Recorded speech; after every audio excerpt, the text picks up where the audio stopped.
Good evening, guys. I want to share na lang na nagpanic talaga ako kasi biglang nag-log out yung Facebook ko. At saka nag-expire siya. Hindi ko alam kung bakit. Pero tinitingnan ko din sa isang cellphone. Ganun pa rin. Hindi ako makapasok. Nag-session expired. Tapos, I'm trying to open my laptop. At saka nag-change password talaga ako. At ganun pa rin.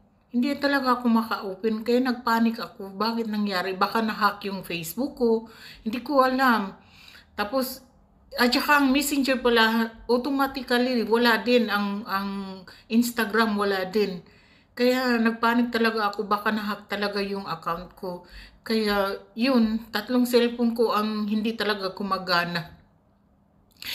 Kaya worried talaga ako. Kaya pumunta ka sa TV, tinitingnan ko kung may news talaga about regarding this matter.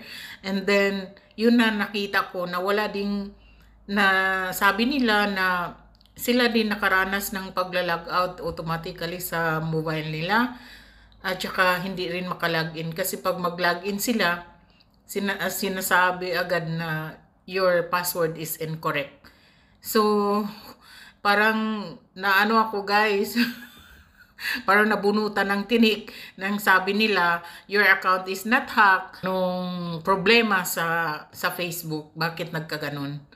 Hopefully guys, magiging okay. Nagpanik talaga ako, promise. So, yun lang guys. Bye-bye!